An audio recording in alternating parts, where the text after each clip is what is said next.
सबसे पहले congratulation with your journey. Thank you सो क्या मच। कुछ कहना चाहोगे? Thank you. आपकी जर्नी को लेके इतनी सारी बातें हुई आपकी जर्नी में, शुरुआत करते हैं आपकी जर्नी से। यार जर्नी मेरी बहुत ही अमेजिंग थी, रिमार्केबल थी। मेरे करियर में डेफिनेटली एक मार्क छोड़ के जाएगी।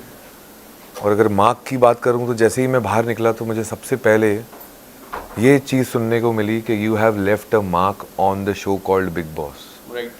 कि इसे ऐसा भी निभाया जा सकता है, ये नहीं सोचा था। सो अगर ये लोग मुझे बोल रहे हैं तो मेरे लिए इससे बड़ी कोई चीज़ नहीं हो सकती, क्योंकि मेरे लिए मेरा सेल्फ रिस्पेक्ट, मेरी डिग्निटी बहुत इंपॉर्टेंट है। अगर आप मेरे पूरे करियर की बात करें या मेरे 18 साल में जितने भी मैंने शोज़ किए हैं, वहाँ भी इंटरव्यूज़ होते हैं, वहाँ भी चीज़ें होती हैं, वहाँ भी दिखता है इंसान कैसा है, किसके कितने, किसके साथ बैक ऑफ द कैमरा किससे किसके लड़ाई हो रही है, क्या हो रही है।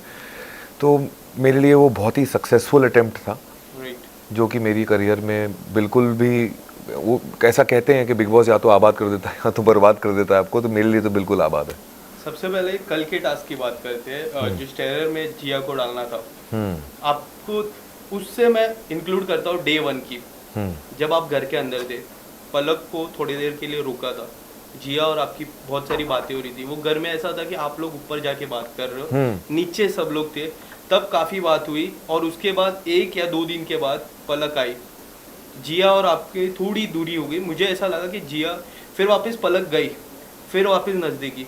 तो ये जो पॉइंट है, जो नज़दीक आना दूर जाना, वो क्या उनके गेम का हिस्सा था? ये मैं गेम के पॉइंट ऑफ व्यू से तो सोच नहीं रहा था। इंसान सोचता है इंपॉर्टेंस के पॉइंट ऑफ व्यू से कि अगर मैं किसी के लिए इंपॉर्टेंट हूँ तो वो मेरे साथ रहेगा, अगर मैं किसी के लिए इंपॉर्टेंट नहीं हूँ तो वो इंपॉर्टेंस नहीं मिलेगी मुझे। करेक्ट। तो जो है सो है, जो वाइब समझ में आती है समझ में आती है, जो वाइब समझ में नहीं आती वो नहीं आती। Be clear. तो अगर उसे ऐसा लगा कि वो पलक आ गई है तो उसे उसको ज़्यादा टाइम देना है, उनके बीच में कुछ बात हो गई, उसको ज़्यादा इंपॉर्टेंस देना था क्योंकि उसकी पुरानी दोस्ती थी 6 साल पुरानी, ठीक है, मेरे समझ में आया। बट यार मैं किसी का सेकंड ऑप्शन नहीं। अगर मुझे मेरा इंपॉर्टेंस चाहिए तो मेरा इंपॉर्टेंस मेरा है। अगर उसे ऐसा नहीं होता ना कि आप ज़िंदगी में किसी एक ही इंसान के दोस्त बनते हो, वो तो घर है, वहाँ तो 15 लोग 12 लोग साथ में रह रहे हैं, तो सिर्फ एक इंसान तो दोस्त नहीं बन सकता ना, कोई और भी दोस्त बन सकता है। तो मुझे उस वक्त ऐसा फील हुआ कि यार मतलब ये क्या है, मतलब जब हमारे साथ थे तो हमारे साथ, वो आ गई तो उसके साथ, वो चली गई है तो हमारे साथ, मतलब क्या है ये, थोड़ा सा वैसी वाली फीलिंग आई थी। और ये जो सिस्टम हिल जाता है, मैंने बाहर भी आपको एक सवाल पूछा था, क्या सिस्टम हिल गया क्या? तो ये जो वाइल्ड कार्ड एंट्री के आने से, और मुझे ऐसा लगा कि वाइल्ड कार्ड एंट्री आए और सीधा मार्क आपको ही कर रहे, टारगेट हम जिससे कहते हैं टारगेट आपको कर रहे। आपको नहीं लगा कि वो आते हैं सिर्फ टारगेट आपको ही कर रहे थे? जो शुरुआत के 3-4 दिन के, जब भारती जी भी आए थे घर में, उसके 2 दिन पहले से मैं बात कर रहा हूँ, उनके वो वीकेंड, फिर मंडे ट्यूसडे, ये जो हफ्ता था 4-5 दिन का, उन्होंने सिर्फ आपको टारगेट किया, ऐसा नहीं लगा आपको? बिल्कुल लगा। और जब मैंने उनसे बात की तो मुझे कह रहे हैं कि यार मैंने बाहर देखा और मैंने उनसे पूछा कि सबसे वीक कंटेस्टेंट कौन है, उन्होंने बताया तुम, तो मैंने तुमको रोस्ट कर दिया। अगर मैं वीक कंटेस्टेंट हूँ, अगर मैं शो में कुछ कर नहीं रहा हूँ, तो आप घर में घुसते ही मुझे क्यों इम्पोर्टेंस दे रहे हो? राइट। करेक्ट। आपको प्रीफिक्स अगर माइंड से आए हो कि मैं अंदर घर में जाते ही इस बंदे के साथ पंगे लूंगा, तो आप वीक इंसान को तो टारगेट नहीं करोगे ना, जो दिख ही नहीं रहा, जो कुछ कर ही नहीं रहा। राइट। आप किसको टारगेट करोगे? जो स्ट्रांग दिख रहा है। यस। कि मेरे को यार इसका सिस्टम हिलाना है। करेक्ट। उनकी लैंग्वेज में तो मैंने तो बहुत पॉजिटिव ले लिया। मेरे को उल्टा अच्छा लग रहा था कि अच्छा देखो मैं स्ट्रांग लग रहा हूँ, वाह लड़, जो करना है कर।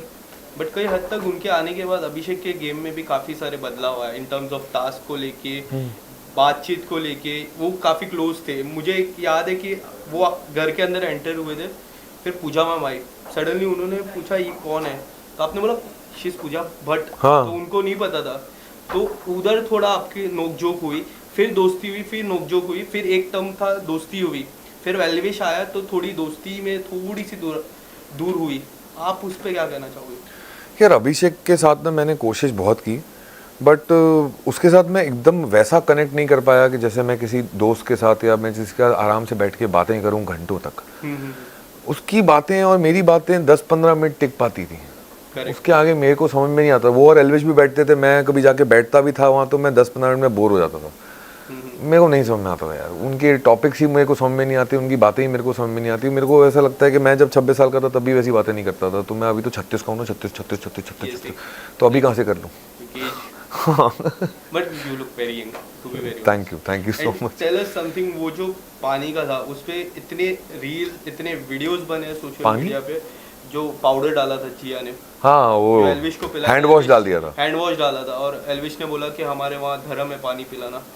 आप क्या कहना चाहोगे? आपकी बात हुई थी जिया को कि ये मत करो, कि ये कर मैंने रहे हो? बोला था ना जिया हाँ। को, मैंने पहले तो उसने बताया तो मेरे को हंसी आ गई, क्योंकि यार वो फनी चीज़ थी। अब वो मतलब वो ये नहीं सोच पा रही है कि मुझे हैंड वॉश नहीं डालना चाहिए था। एक नॉर्मल कॉमन सेंस होता है ना कि अगर पानी में कुछ डालना है और आप चाहते हो कि वो सिर्फ उस क्या रिएक्शन चाहिए, यही रिएक्शन चाहिए ना, नमक भी हो सकता था ना, राइट। तो उसके लिए हैंड वॉश डालने की क्या जरूरत थी? इसलिए मेरे को हंसी आ रही थी जिया की सोच पे कि तू ऐसा सोच कैसे लेती है, करेक्ट। इतना इनक्रेडिबल कैसे सोच लेती है, थोड़ा नॉर्मल सोच ले, ज़्यादा दिमाग मत लगाओ जो है नहीं। फिर मैंने उसको बोला कि नमक डाल देती ना, नहीं दिखता नमक, आधा चम्मच नमक डालती, वो वैसे ही थूक देता, वो पाउडर वो खराब भी नहीं होता सिस्टम के लिए। सिस्टम बिगड़ जाता है। हाँ तो सिस्टम भी ठीक रहता। हाँ वो पता चला जिया का ही सिस्टम मिल गया। Avinash, we have very short time. हाँ जो एक बात मुझे आपकी पूरी जर्नी में लगी, एक मैच्योर लेवल रहता है ना, वो काफ़ी अच्छा। पूजा मैम का मैच्योर लेवल अलग, आपका मैच्योर लेवल अलग, और पलक दी का मैच्योर लेवल अलग जी। जो एक बात हुई जब आपने बोला आई लाइक यू टू पलक दी, आप अगर कुछ बताना चाहोगे? आपकी बातचीत, उन्होंने कहा, मेरे इंटरव्यू में भी कहा था कि मैं वेट कर रही हूँ वो आए बाहर, तो आप अगर कुछ बताना चाहोगे? नहीं डेफिनेटली, मैंने उससे पूछा था कल जब हम मिले, तो जो भी हमारे सवाल थे, मुझे ऐसा लग रहा था कि पता नहीं अब यार तो बात करने का मौका नहीं मिला, सीधा वो सडनली घर से बाहर चली गई। राइट। तो वो मेरे को एक धक्के की तरह लगा। और कहीं ना कहीं उसी वीकेंड के बार पे सलमान सर ने उसको टोका था कि तुम ये क्या बोल रही हो अविनाश को कि गायब हो जाऊंगी, बाहर नहीं मिलूंगी। तो वो ऐसा लग रहा था कि अभी जितना टाइम था हमने बात कर ली, बाकी हम बात रात को करेंगे, जैसे हम रोज रात को बैठते थे बात करने के लिए। इंटरव्यू में कहा था कि अगर मेरे को सडनली कोई कैफे से बुला दे मैं चले जाऊंगी, ऐसा कुछ उन्होंने कहा था मेरे इंटरव्यू में। मुझे याद है मैंने ये चीज पूछा था उनको। कैफे से बुलाता है? नहीं, सडनली अगर कैफे में कोई रहेगा, हाँ। अगर थर्ड पर्सन उनको कॉल करता है तो चले जाएंगे, मतलब वो वे में गायब, नॉट दैट वे अच्छा। गायब कि वो दिखेंगे नहीं आफ्टर द शो, वो वे में नहीं वो तो अब इम्पोर्टेंट रही नहीं बात, जब मेरी उससे बात हो गई। Yes. तो वो कुछ और उसका लाइफ में बैकलॉग कुछ रहा है जो उसके लिए बहुत ज़्यादा पर्सनल रहा है, वो शो पे नहीं बताना चाहती थी, तो बहुत ही ठीक है, वो उनका पर्सनल मैटर है। तो